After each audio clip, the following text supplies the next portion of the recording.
What's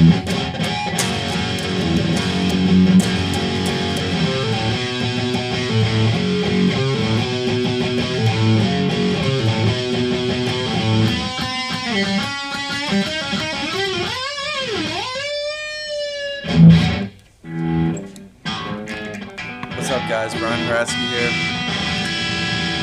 Shut that off. Brian Haratsky here from MarylandSportsBlog.com. Today I'm going to be talking about the Ravens-Rams game and previewing the Ravens-Jets game. Let's get right to it.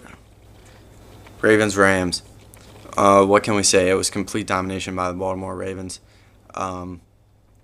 Really, the Rams had no answers for anything we did.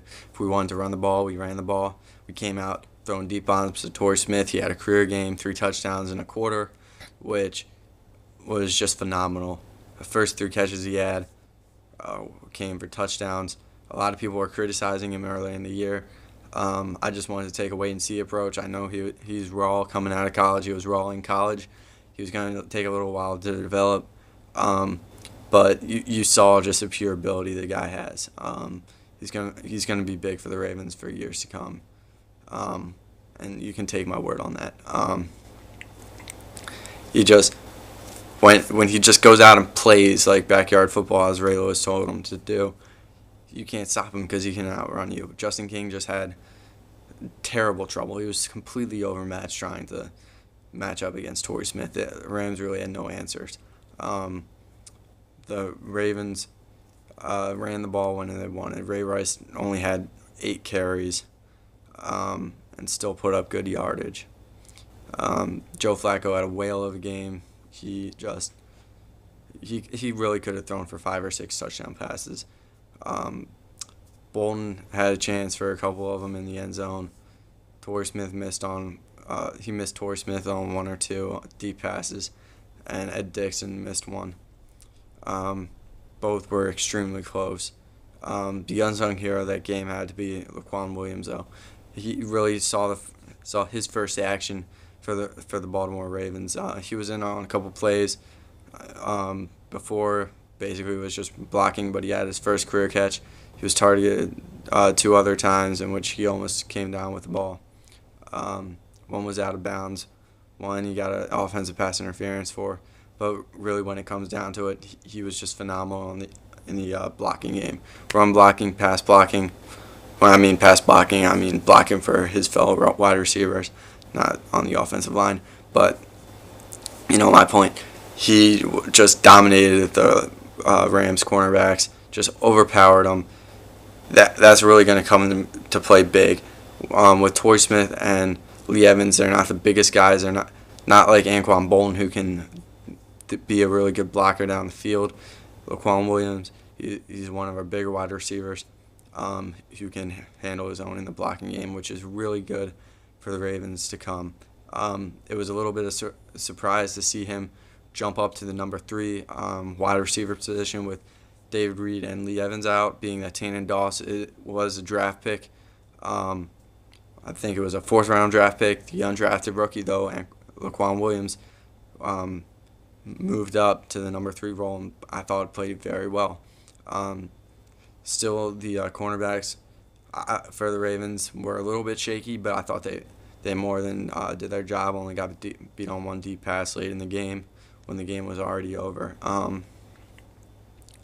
Offensive line, again, did a much better job than they did against the Titans, even though they're still missing Ben Grubbs.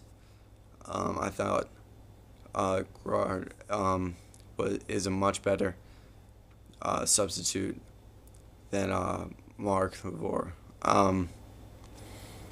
Let's go on to the Ravens-Jets game. Basically, I'm going to pick the Ravens to win this one. Not because I'm going to be a homer, as my friend Abe would think. He was a big Jets fan. He's been trying to trash talk with me all week, or I've been trying to trash talk with him all week, and all he ever says is, yo, Jets are great. But I really don't think the Jets are going to win this one. They're coming off a big West Coast trip against the Oakland Raiders. My bad. Thinking baseball after the baseball season just ended. and really they got beat up by the Raiders. Darren McFadden ran all over them. The Jets defense just has not looked like a Rex Ryan defense. They're 31st in the league in stopping the run, which is something that Rex Ryan has prided himself with throughout his career, is stop the run, have good cornerbacks and put pressure on the quarterback, do everything, be the number one defense, but they can't stop the run. What are they going to do when they have to face off Ray Rice and an offensive line that was built for run blocking? The Ravens' offensive line is very athletic.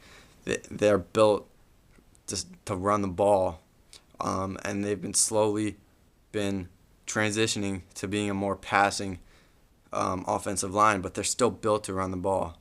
Matchups, the Ravens are hurt at cornerback. They have four guys that are going to be out this game.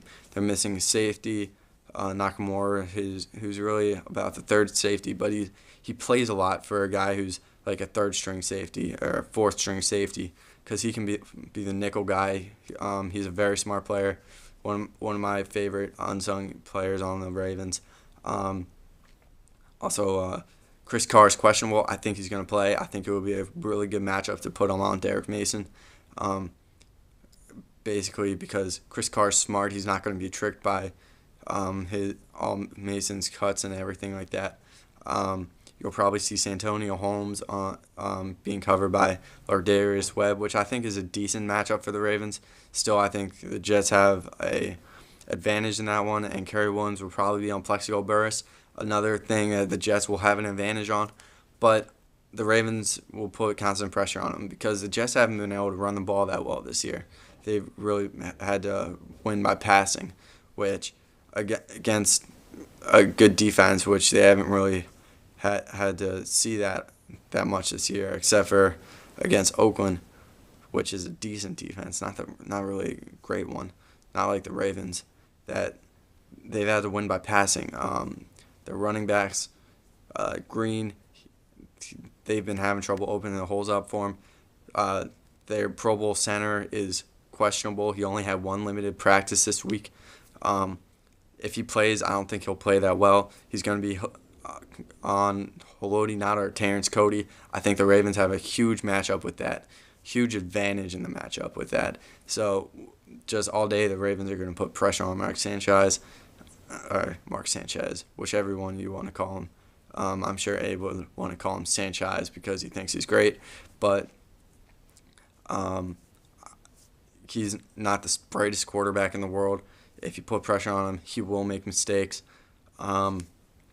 So I really think that's where the Ravens win the game, up front, in the trenches. Again, Ravens will probably have a hard time passing on the Jets.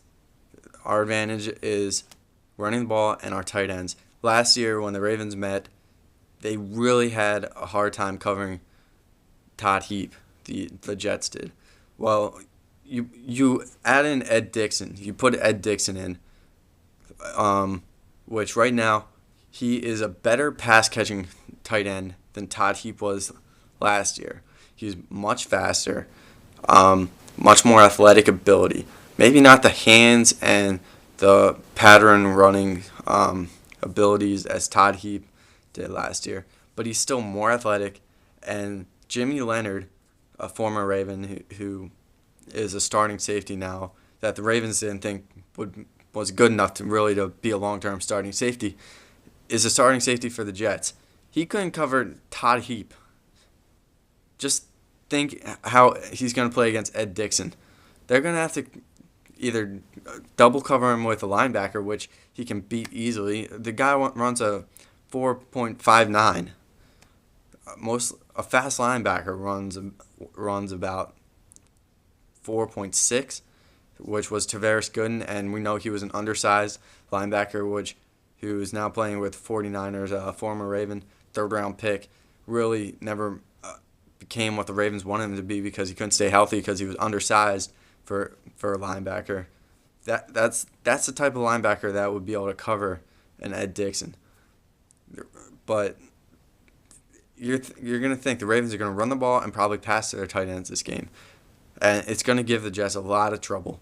Even if Bolton's gonna be covered probably by Darrell Revis, which is gonna be a good matchup for both teams, and